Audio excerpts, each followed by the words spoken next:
बिस्मिल्लाहिर्रहमानिर्रहीम।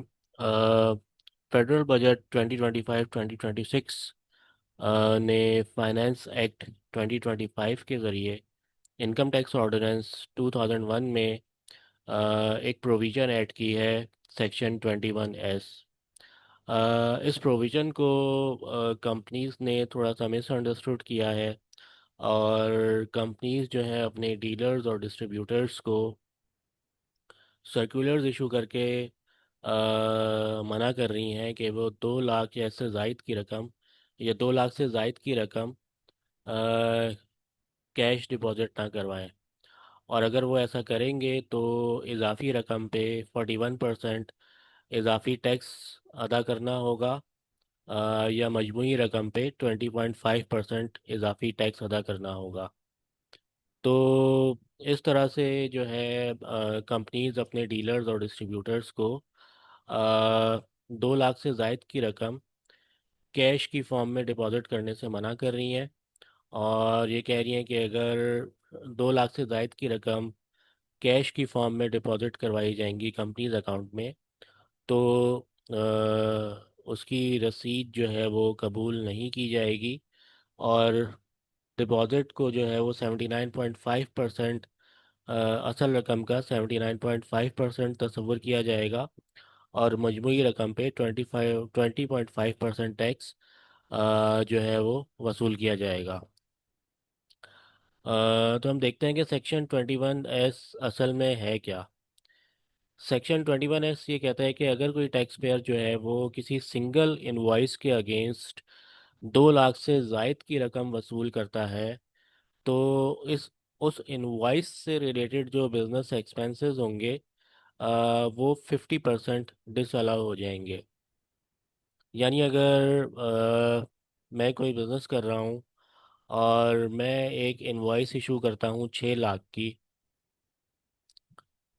तो एक इनवॉइस इशू करता हूँ 6 लाख की, और उस इनवॉइस से जो मेरे रिलेटेड बिजनेस एक्सपेंस है वो 4 लाख हैं, तो नॉर्मल सर्कमस्टांसिस में अगर सेक्शन 21(s) ना हो तो मेरा जो टैक्सेबल प्रॉफिट है वो 2 लाख बनेगा।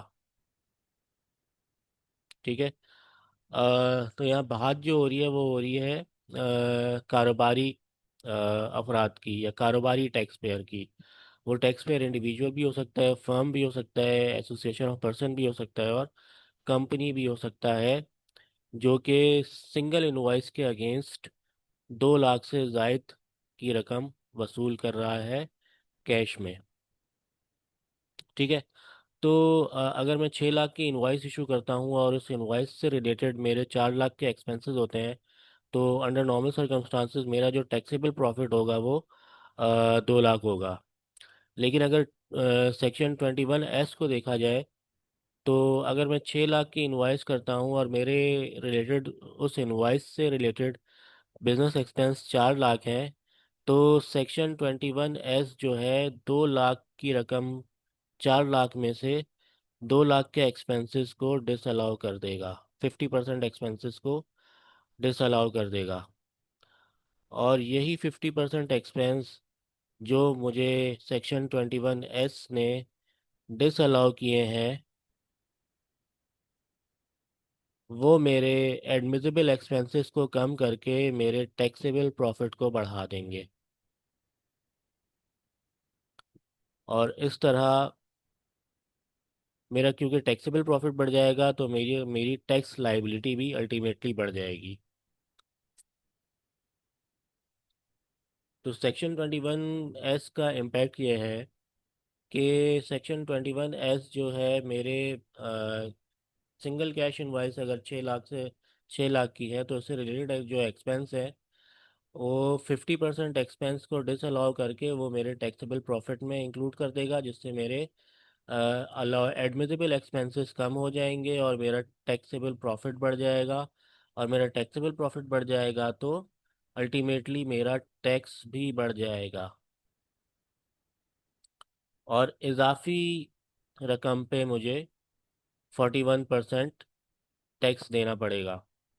तो देखा जाए कि सेक्शन 21(s) की वजह से हुआ क्या, मेरे ऊपर एडिशनल टैक्स बर्डन पड़ गया 82,000। नॉर्मल सर्कमस्टांसिस में मेरे ऊपर 82,000 का टैक्स लगना था। अ, अच्छा, 41% जो यहाँ मेंशन हो रहा है, 41% और 20.5%,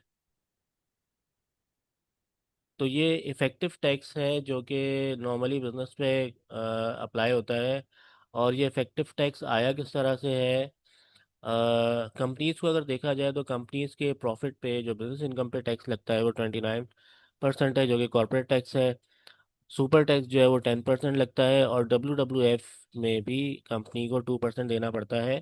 तो इस तरह इफेक्टिव टैक्स जो कंपनी पे अप्लाई होता है 41% अप्लाई होता है। तो इस तरह जो मेरा मुझे जो है वो एडिशनल इनकम हो गई सेक्शन 21S की वजह से 2 लाख की, उस पे 41% एडिशनल टैक्स लग गया मेरे ऊपर। 41% एडिशनल टैक्स लग गया मेरे ऊपर इस एडिशनल अमाउंट पे। तो एडिशनल अमाउंट का 41% जो है वो 82,000, यानी कि एडिशनल टैक्स लाइबिलिटी मेरे ऊपर अप्लाई हो गई। और ये दोनों मिलके टोटल टैक्स लाइबिलिटी बन गई मेरी 164,000। ठीक है। तो सेक्शन 21S की वजह से मेरे ऊपर एडिशनल टैक्स बर्डन पड़ गया 82,000 का, जो कि एडिशनल अमाउंट का 41% है। यानी मेरे ऊपर एडिशनल टैक्स लाइबिलिटी कितनी पड़ गई? 2 लाख की। एडिशनल टैक्सेबल इनकम बन गई मेरी 2 लाख। ठीक है। तो इस एडिशनल इनकम पे जो एडिशनल टैक्स लाइबिलिटी पड़ी मुझ पे 82,000, यानी कि एडिशनल अमाउंट पे 41%। और जो टोटल मेरे ऊपर सेक्शन 21S अप्लाई होने की वजह से जो total profit, total taxable income बन गई मजमूई तौर पे वो 4 लाख।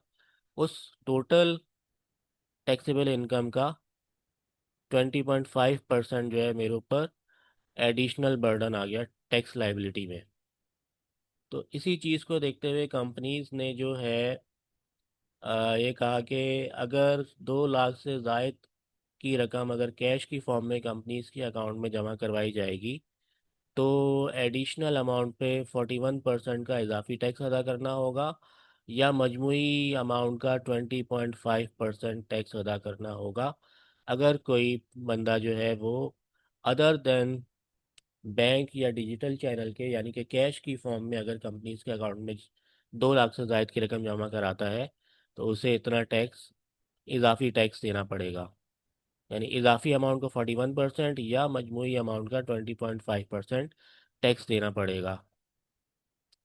इसका जो है वो सेक्शन 20, जबकि सेक्शन 21 से कहता है कि ये जो है, ये जो 2 लाख है ये सिंगल इनवॉइस के अगेंस्ट अगर कैश की फॉर्म में जमा करवाई जा रही होगी, तो उससे रिलेटेड जो एक्सपेंस है वो 50% डिसअलाउ होगा। तो इसका जो है वो ATM विड्रॉल और पर्सनल ट्रांसफ़र से कोई ताल्लुक नहीं है। ये सेक्शन 21S सोली जो है वो बिजनेस रिसीट्स के बारे में कह रहा है कि अगर कोई इनवॉइस के अगेंस्ट बिजनेस इनकम जो है 2 लाख से ज़्यादा अगर सिंगल इनवॉइस के अगेंस्ट कैश की फॉर्म में डिपॉजिट हो रही होगी, तो उससे रिलेटेड जो बिजनेस एक्सपेंस है वो 50% डिसअलाउ हो जाएगा। तो ये है सेक्शन 21S की एक्सप्लेनेशन, जो कि कुछ मिसअंडरस्टूड की गई है।